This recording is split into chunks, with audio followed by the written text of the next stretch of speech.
I went to the hospital to find my husband, Daniel, but he was gone. There were no records, no nurse, nothing to prove what happened. Then I found a note that said, "Emily, stay alive. They're watching you now." That's when I realized the truth was even more dangerous. Before we begin, don't forget to subscribe. Get ready for real emotional and thrilling stories from Black adults that will keep you hooked till the end. I've replayed that night in my head so many times that sometimes I'm not sure which version is real anymore. Maybe trauma twists memories until they barely resemble the truth. Or maybe the truth was too heavy to hold from the beginning. All I know is this: the moment my husband, Daniel, collapsed on our living room floor, my life stopped belonging to me. It began quietly, too quietly for what was coming. I remember the soft hum of the TV, the smell of the pasta I'd made for dinner, and the way Daniel kept rubbing the side of his neck as if something deep inside him ached. I'd asked him twice if he was okay. "I'm fine, Em," he said, forcing a smile that didn't reach his eyes. "Just tired." He always said that, always, but that night, something in his voice cracked something I ignored because I wanted so badly to believe everything was normal. I was washing dishes when I heard a heavy thud. The kind of sound that steals the air from your lungs. "Daniel?" There was no answer. When I rushed into the living room, Daniel was on his side, his body shaking violently. His eyes were wide open, staring at nothing. For a moment, I couldn't breathe. The world narrowed to a single point of terror. I dropped to my knees beside him. Daniel, can you hear me? Look at me." His lips moved, but no sound came out. His fingers curled into the carpet as though he was trying to grab onto something, onto reality, onto me. My hands trembled as I fumbled for my phone and called 911 by the time the paramedics arrived. His breathing had become ragged, uneven. He looked like he was fading in and out of consciousness, as if something inside him was shutting down. "Ma'am." "Stand back," one of the paramedics said as they lifted him onto the stretcher, but I couldn't stand back. Every instinct in my body screamed to stay close, to hold on to him, to make sure he didn't disappear before I understood what was happening.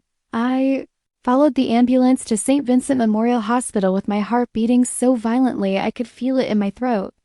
The entire drive, one thought repeated over and over: "Please don't take him away from me." Not like this. When I rushed into the emergency entrance, a nurse met me right away. But instead of comforting me, she looked over both shoulders, as though she was afraid someone might see her talking to me. "You're Daniel Carter's wife?" She whispered. Double quotes, "Yes, where is he? Can I see him?" She didn't answer immediately. Instead, her expression tightened, and something dark, something like fear, flashed in her eyes. "Please wait in room 14, she said, gesturing toward a small consultation room near the hallway. Her voice shook slightly. "Don't go anywhere else. Don't ask anyone anything. Just wait there." My breath caught. What does that mean? What happened to my husband? But she only shook her head, her face pale. "I'll come back. Just wait." The door closed behind me, leaving me in a small, dim room with a single chair and a flickering overhead light. The air felt stale, heavy, almost suffocating. I paced the floor, running my fingers through my hair, trying to steady my thoughts. Hospitals are supposed to make you feel safe. Clean walls, bright lights, trained professionals. But sitting in that room, I felt like I'd been dropped into the middle of something I wasn't supposed to see. Something no one wanted me to understand. Minutes felt like hours, every time footsteps sounded outside. I jumped, hoping it was someone bringing answers. But no one came. Not the nurse. Not a doctor. Not anyone. The longer I waited, the worse the dread became. I kept imagining Daniel on some cold table, hooked to machines, alone, scared. And I wasn't there. I wasn't with him. And that tore me apart. Finally, I couldn't take it anymore. I pushed open the door and stepped out into the hallway. And that's when I noticed something strange. Doctors were whispering to each other in urgent tones. Security guards were moving back and forth like they were preparing for something. A red light above one of the operating rooms kept blinking. Though no alarm sounded, the whole place felt tense, wrong, too controlled, and at the same time too chaotic. I approached a different nurse at the desk. "Excuse me, can you tell me where before I could finish?" The first nurse, the one who put me in the waiting room, appeared out of nowhere. Her face was ashen, her voice barely a breath. "Emily," she whispered, grabbing my arm. You weren't supposed to come out. You need to follow me, now. Where's Daniel? I demanded. She swallowed hard. Before you see him, there's something you need to know. And then her next words froze the blood in my veins. Whatever you do, Emily, don't go near operating room 3, and if anyone calls your name from the intercom, do not answer. Her grip tightened. Please, she whispered. If you want to stay alive, listen to me. I had never been the kind of person who believed hospitals could hide secrets. They were places of order, of rules, of fluorescent lights, and professionalism. But as I followed the nervous nurse down the dim hallway, I realized that St. Vincent Memorial felt nothing like a normal hospital. It felt like a trap disguised as a medical building. Her grip on my arm tightened every few steps, as if she feared I'd slip away. Walk fast, she whispered. And don't look anywhere for too long. That warning alone made me look everywhere. Doctors pushed carts down the hallway with hurried steps, avoiding eye contact as though seeing me was dangerous. A security guard stood near an elevator, but instead of the usual calm posture, he kept scanning the corridor like he expected something or someone to burst through the doors. The overhead speakers crackled every few minutes, but no announcements followed. Just static.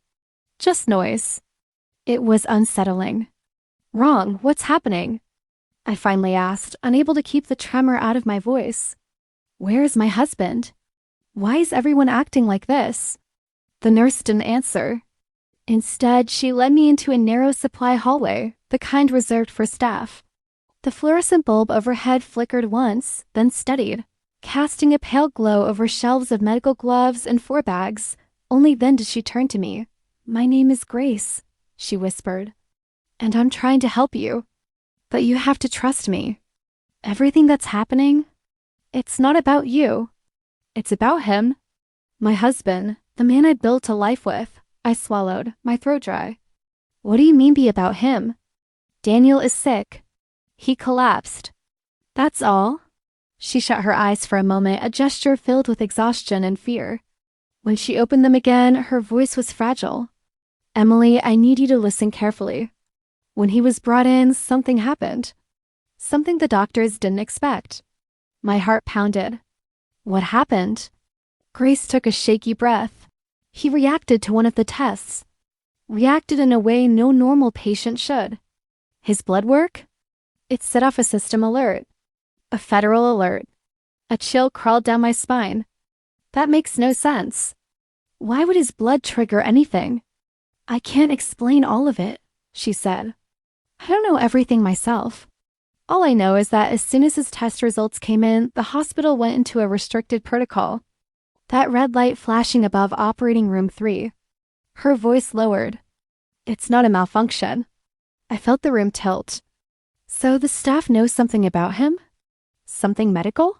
Not medical, she whispered. Something classified. Classified. The word hit me like ice water. Daniel was an accountant. A quiet, soft-spoken man who'd never even gotten a speeding ticket. How could anything about him be classified? Before I could question her further, footsteps echoed from the main hallway. Grace went pale. They're moving toward OR3, she hissed. We need to go before they see you. Who? Who is moving? People you don't want to meet, she said. People who didn't come here to treat your husband. My heartbeat thundered in my ears as she tugged me through a side door that opened into another corridor. This one was darker, colder, almost abandoned. It felt like the part of the hospital they didn't want the public to see. The faint hum of machines echoed from nearby rooms, though most of the lights were out. A single wheelchair sat abandoned in the hall, one of its wheels spinning slightly as if someone had just left it. This isn't right, I whispered. Hospitals don't operate like this. Grace stopped abruptly and looked at me, her expression full of urgency and dread. Emily, your husband. He isn't who you think he is. I stared at her, stunned and speechless. What does that even mean? My voice cracked. Are you saying Daniel lied to me? That he's some kind of criminal? Or no, she cut in quickly. Not a criminal, but not ordinary. The walls felt like they were closing in. You're not making sense. She reached into her scrub pocket and pulled out a small sealed plastic bag. Inside was a folded piece of paper. Before everything got chaotic, a doctor dropped this. I don't think he meant to. With trembling fingers, I opened the bag and unfolded the paper. It wasn't a medical chart. It wasn't a test result. It was a printed page with a government seal at the top. And beneath, Daniel's photo. My Daniel was a single word stamped in red ink. Classified. My breath stopped before I could process what I was seeing. A deep alarm began to ring somewhere down the hall, louder than before, urgent, threatening. Grace's face drained of all color. They know you're not in the waiting room anymore, she whispered. They're looking for you. For me? I breathed. Yes, she said. Because if you've seen that file, they won't let you leave. I didn't realize I was trembling until Grace placed a steadying hand on my shoulder. The alarm kept pulsing through the halls, a cold metallic sound that felt like it was drilling straight into my bones. Every instinct screamed at me to run, but I couldn't move, not with that paper still in my hand. The red stamped word, classified, glared back at me like an accusation. This has to be a mistake, I whispered, my voice breaking. Daniel is just an accountant. He files tax reports, he hates flying, he has a fear of needles, he's not. Whatever this is. Grace didn't answer immediately. Her eyes darted down the hallway, tracking shadows, listening for footsteps. Only when she was sure we were alone did she pull me into a small side room, a narrow medication storage closet. She closed the door quietly behind us and leaned against it, her chest rising and falling rapidly. Emily, she said softly, I know you think you know your husband. But there are people in this building right now who know him differently. I don't understand. My throat felt tight, like it was constricting around the truth. If Daniel was hiding something, why wouldn't he tell me? Why would he lie to me? Why would he? Grace interrupted gently. I don't think he had a choice. Her words hit me harder than any alarm could. What do you mean he didn't have a choice? Grace took a step toward me, lowering her voice. You know how some patients come in with no ID? No records? No next of kin listed? Yes, I said cautiously. Your husband is the opposite, she whispered. He has too much documentation. Too many files. And half of those files, she tapped the paper I still clutched, were locked behind government clearance levels I didn't even know this hospital could access. I stared at her. You're telling me my husband works for the government? I'm telling you, she said carefully, that he belongs to something bigger than you or me. Belongs. The word made my stomach twist. But if that were true, I argued, why didn't anyone come to our house? Why didn't they warn me? Why is everyone acting like he's some kind of threat? Her expression softened, and for the first time, I saw regret in her eyes, because they weren't supposed to lose track of him. My heart stuttered. Lose track? Grace, what are you saying? Was that Daniel missing? From who? From where? Grace hesitated, then exhaled shakily. Emily, I think your husband ran. I took a step back, the room spinning. No, you're wrong. He wouldn't run. Daniel doesn't run from anything. Then why did he collapse? She asked quietly. Why did his body react the way it did? Why did the alarms go off? Something inside him triggered that alert. Something he didn't control. My body felt cold all over. Grace grabbed both my hands, grounding me. Listen to me, Emily, I don't know everything. But I know one thing with certainty, the people coming for him are not here to help. The hallway outside erupted with pounding footsteps, heavy boots. Multiple voices, radios crackling. Grace's eyes widened. They're searching room by room, she whispered. We don't have much time. I swallowed hard, forcing myself to focus. What do they want with Daniel? If he's sick, why not treat him? Why all of this? Secrecy? Grace looked away as if fighting a war inside herself. Finally, she spoke in a trembling voice, because what's inside him isn't just illness. Before I could respond, the overhead speakers crackled to life. Attention, Emily Carter. Report to Operating Room 3. Emily Carter to Operating Room 3 immediately. The announcement echoed like a death sentence. My breath caught.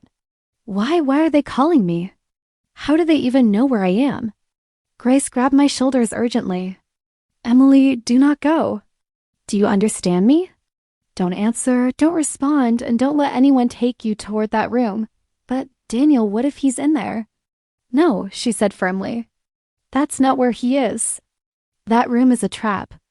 It's where they take people they don't want the public to see. The alarm blared again. Boots thudded closer. Grace pushed a metal shelf aside, revealing a small maintenance door I hadn't even noticed before. This leads to the old radiology wing, she whispered. No one uses it anymore. Go, hide there. I'll buy us a few minutes. What about you?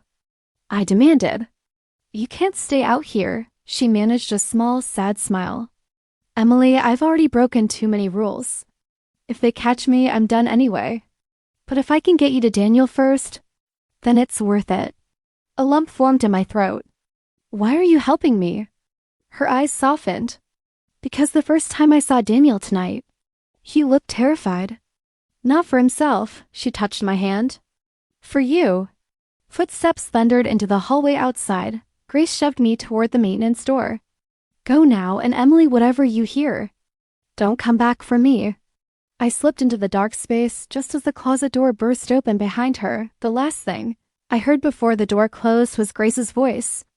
Trembling but brave, she's not here. And then the world went silent. Asterisk, the old radiology corridor was silent, dusty, abandoned and heavy with the kind of stillness that only forgotten places carry. I moved through it slowly, my hands shaking, my throat tight with fear. Every few seconds, I stopped and listened, terrified I'd hear the thunder of boots behind me. But there was nothing. Only the faint hum of distant machines and the echo of my own breath. I didn't know where I was going. I only knew one thing: I had to find Daniel. Before they did. Before I lost him forever. As I crept forward, the crackling hospital speakers sputtered again. Emily Carter? Report to operating room 3. My pulse stuttered. Grace's voice replayed in my mind. Whatever you do, don't go near OR3. But what if that was exactly where Daniel was now? I pressed my back against the wall, swallowing my panic. Daniel? Please hold on, I whispered under my breath. At the end of the hallway, I noticed a faint glow beneath the heavy steel door, the kind used only in restricted hospital areas. Something inside me said that's the way. I pushed it open an inch, just enough to peek through. The light was blinding compared to the dark hallway. Bright surgical lamps, cold metal tables, stainless steel everywhere. My stomach twisted. This wasn't an ordinary operating room. It was too clean, too controlled, too prepared. I pushed the door wider and everything froze. Daniel wasn't on the operating table. He was being dragged off it.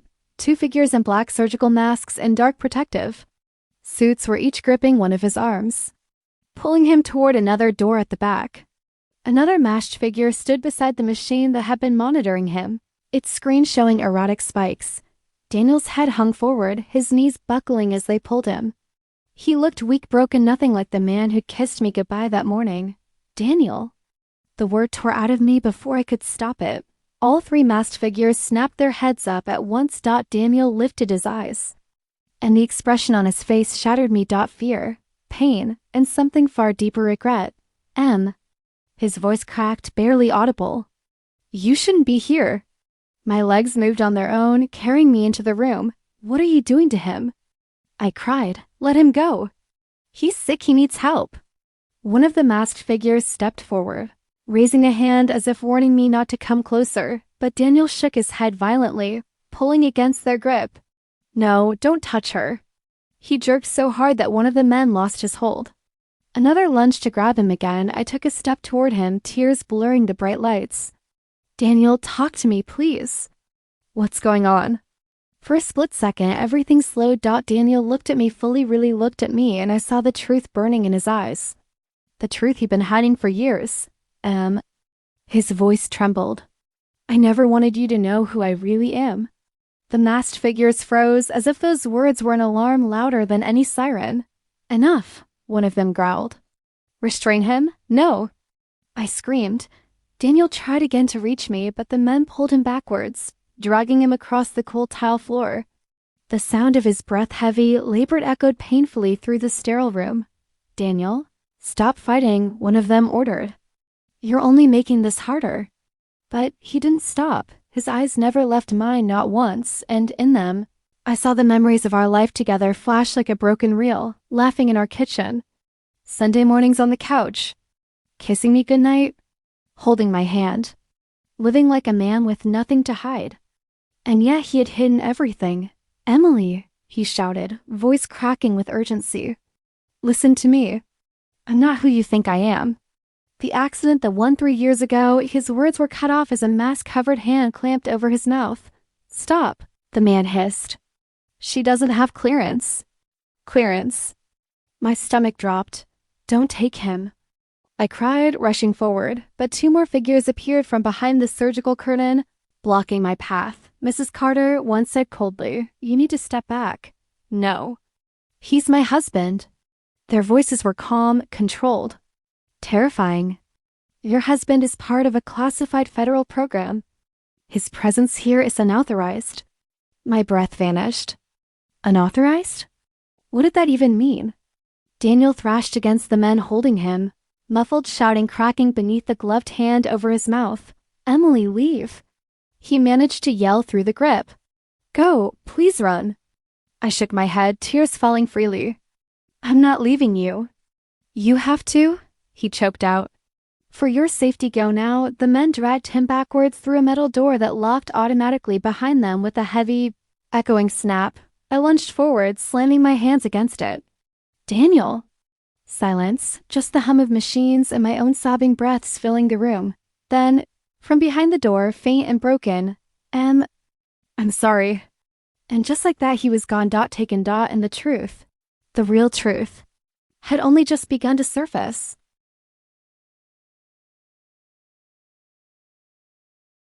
When Daniel said those words, "I never wanted you to know who I really am," I felt the entire room tilt under my feet. For a moment, I couldn't breathe. I couldn't even speak. All I could do was stare at him while those masked men tightened their grip on his arms. "Daniel? What are you talking about?" I whispered, my voice barely holding itself together. The fluorescent lights above us flickered, throwing the room into a nervous half-shadow. It felt like the walls themselves were waiting for his answer. He swallowed hard, chest rising and falling like he was running out of time. "I'm not the man you think I am." "Emily," he said, eyes locked on mine. "And everything happening here, it's because of me." The men jerked him angrily, pushing him toward the far side of the room where another metal door waited, one I hadn't even noticed before. The sound of their boots on the tile echoed like gunshots. I stepped forward instinctively. "Let him go." "You can't just—" One of the masked men raised a gloved hand, stopping me cold. "Mrs. Carter," he said in a disturbingly calm voice, "you need to stand back. You were never supposed to be here." His words made my blood run cold. Never supposed to be here. What did that even mean? My heart pounded so loudly I could barely hear Daniel's next words, but I saw the desperation in his eyes, the silent begging. Not begging for freedom. Not begging for help, Dot, but begging for forgiveness. He said again, voice cracking. "Everything I've ever kept from you, everything I've lied about, it's still catching up now. And you need to leave before it catches you too."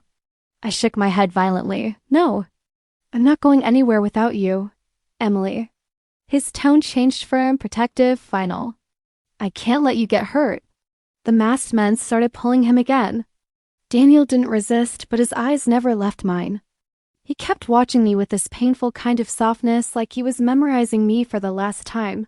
"No, stop, Daniel." I lunged forward, but another man blocked my path, grabbing my arm. The moment he touched me, something inside me snapped. I didn't scream. I didn't cry. I didn't panic. Instead, I looked straight into his visor and said, with a voice that didn't sound like mine at all, "If you don't let go of me this second, I swear I will bring this entire place down." I didn't know how. I didn't know with what. But the man must have seen something in my eyes, something I didn't even know I had, because he released me instantly. Daniel's expression changed. For a tiny second, pride flashed across his face, but it was gone as fast as it came. He called out again, voice trembling now. Please don't follow me." The moment he said that, I knew exactly what I was going to do. I would follow him. I would not let them take him like he was some object that didn't matter. I would not let them erase him from my life before anyone could react. I dashed to the side, grabbing the metal tray near the machines. Medical tools clattered to the floor, echoing through the room. The distraction worked. The men turned their heads just for a second, but it was enough. Daniel tried to break free, yanking his arm away. One of the men cursed and grabbed him harder. The metal door behind them slid open with a heavy mechanical groan. I saw a dark hallway beyond it, cold, industrial, nothing like a hospital. What was this place? One of the men shouted, "Get her out of the room." But I didn't move. I couldn't. I stood frozen as Daniel was shoved through the doorway. He looked back one last time. His voice was a rough whisper. "I love you, Emily. And whatever happens next, remember I tried to keep you safe." And then the door slammed shut. The sound echoed in my chest like a punch. The room suddenly felt too empty. Too quiet. Too wrong. All the questions in my head crashed into each other, loud, chaotic, overwhelming. Who were those men? Where were they taking him? What truth was he so afraid for me to know? And what was this place pretending to be? I stood alone in that cold, artificial silence. Heart shaking, hands trembling, but something inside me had changed. Fear wasn't controlling me anymore. Determination was. If Daniel thought I would walk away, if he thought losing him was even an option, he didn't know me at all. Not yet. Asterisk. When the metal door slammed shut, I thought the worst was already over. I thought nothing could shock me more than watching Daniel being dragged away by masked men. I was wrong because the truth, the real truth, hit me like a car crash. The men regrouped in front of me, their masks gleaming under the harsh fluorescent lights. One of them stepped forward, voice sharp and impatient. "That's enough. He's ours. He needs to return. You two stayed here far longer than you were supposed to." Before I could even react, before I could demand answers, I heard Daniel scream from behind the door. "Emily, run!" His voice was raw, desperate, nothing as I had ever heard from him. Then came the words that shattered my entire world. "I'm not who you think I am. I was part of a government program. The day we had that accident, the real Daniel died. And they sent me in his place to protect you." My knees buckled. The floor felt like it had disappeared beneath me. I stared at the metal door where they had taken him, my heartbeat pounding in my ears so loudly I couldn't hear anything else. The real Daniel? Dead? And the man I loved, the man I married, the man whose voice I could recognize in a crowded stadium was someone else. A replacement? A program participant? A stranger wearing my husband's face? No, I whispered. "No, that's not true. That can't be true." But deep inside, something clicked out. The long nights when he woke up panicked. The way he always knew things he never should. The reflexes array too sharp to be normal.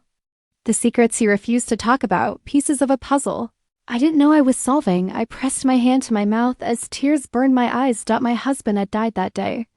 And no one told me. Instead, they sent someone else. Someone who looked like him, spoke like him, breathed like him. Someone who fooled the world. Someone who fooled me. The masked man stepped forward again. "Mrs. Carter, you need to come with us." "No." I backed away. "No, don't touch me. You were never meant to know this truth," he said. "And now you cannot be allowed to leave this facility." The walls seemed to close in around me. I felt like I was drowning in panic. Then a voice cut through the tension like a blade. "Emily." I spun around. It was her. The warning nurse. She burst into the room. Face flushed, breath shaking, eyes wild with determination. Before any of the men could react, she grabbed the emergency switch on the wall and yanked it with all her strength. What happened next was chaos. The entire hospital plunged into darkness, lights gone, machines silent. The sudden blackout felt like the building exhaled its last breath. Sirens screeched through the halls. Security locks clicked open. Doors malfunctioned. The digital screens blinked and died. Screams and footsteps echoed everywhere. The nurse grabbed my arm hard. "Emily, run." "No," she shouted over the alarm. "I'll stop them." "Just go. No, wait." "Why are you helping me?" I cried. She shoved me toward the hallway. "You think I don't know what they've done? What do they do to people?" "He tried to protect you, Emily. Now let me protect you too." Behind her, the masked men shouted commands, stumbling through the darkness, trying to react. One of them lunged toward us, but she stood between us like a barrier. "Move." He yelled. She didn't. Instead, She grabbed a fire extinguisher from the wall and slammed it straight into his mask with a sickening crack. He fell instantly. I gasped, but she didn't even flinch. She grabbed the extinguisher again, raising it to defend herself. Go, Emily! Before they reset the power, run! I took one last look at her, this woman who had risked everything, maybe even her life. Then I turned and ran down, my legs burned as I sprinted down the pitch-black hallway. Alarm shrieking above me. Doors slammed shut. Feet pounded behind me. Chaos shook the walls, but I didn't stop, not for 1 second. Because the truth, Daniel shouted, echoed in my mind like a heartbeat. The real Daniel died. And I was sent to protect you. I didn't understand it, I didn't believe it, but I knew one thing, whoever that man was. He cared about me. More than anyone else ever had, and I was not going to let them take him from me again, not without a fight. I didn't sleep that night. Not even for a minute, my body was exhausted. But my mind was on fire, running through every word Daniel had shouted. Every warning the nurse had given, every shadow that chased me through those dark hallways by sunrise. My hands were still shaking, but I knew one thing for certain. I had to go back, no matter how dangerous. No matter what waited for me, I couldn't stay home wondering whether everything had been real or just a nightmare. I needed proof. I needed answers. I needed him, so I drove to the hospital, gripping the steering wheel so tightly my knuckles went white. The world outside looked painfully normal, sunlight cutting through the trees, cars moving calmly. People living their peaceful lives, completely unaware that my world had shattered. I envied them. When I finally reached the hospital, I froze. It didn't even look like the same building. The same walls, the same parking lot, the same automatic doors, but something felt different. Colder, strangely. Cleaner. Too clean. As if every trace of chaos the night before had been scrubbed away.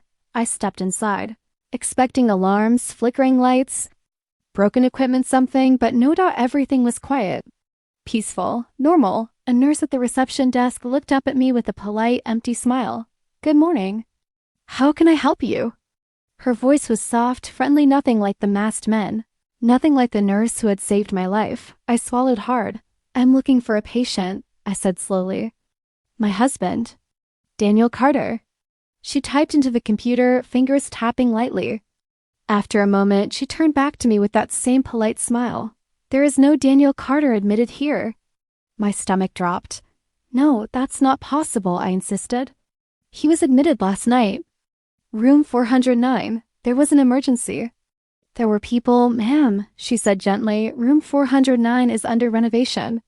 It hasn't been used for months. Her words hit me like a punch. That's not true, I whispered. I was there. I saw. She tilted her head sympathetically as if I were confused or unstable. Maybe you're at the wrong hospital? It happens sometimes. No, I snapped, louder than I meant to. I'm not wrong. I know what I saw. A few people turned to look at me. Heat crept up my neck. I lowered my voice. He was here. And a nurse helped me. Please just check again. The receptionist nodded, typed something again, then shook her head. There's no record of your husband. No entry under his name. No discharge, nothing. My chest tightened painfully. No. My voice cracked. That's not possible. I stepped back from the counter, feeling dizzy. I looked around the lobby, so clean, so bright. So empty of any sign of what had happened. It was like the entire night had been erased, and that terrified me more than anything. Rushed to the elevators, ignoring the receptionist telling me I couldn't go up without permission. I jabbed the button for the 4th floor and stood there, shaking, until the doors opened. When I stepped out, white floors, white walls, silence. The hallway was nothing like the chaos-filled environment from last night. No alarms, no broken doors. No security scrambling. No signs of struggle. Nothing. I walked straight to room 409. The door was sealed with a plastic sheet and construction tape. Inside, I could see bare walls, debris, a ladder, a room under renovation, exactly like they claimed, but I had been here. Last night, I had stood right here. Tears burned my eyes. I backed away from the door, breathing heavily. Hello? I called out. Is anyone here? The nurse, where is she? The one from last night. My voice echoed back to me in an empty hallway. the nurse who saved me, the woman who risked her life, the only person on my side. She was gone. I checked every floor, every corner, every station. But no one recognized her. No one had seen her.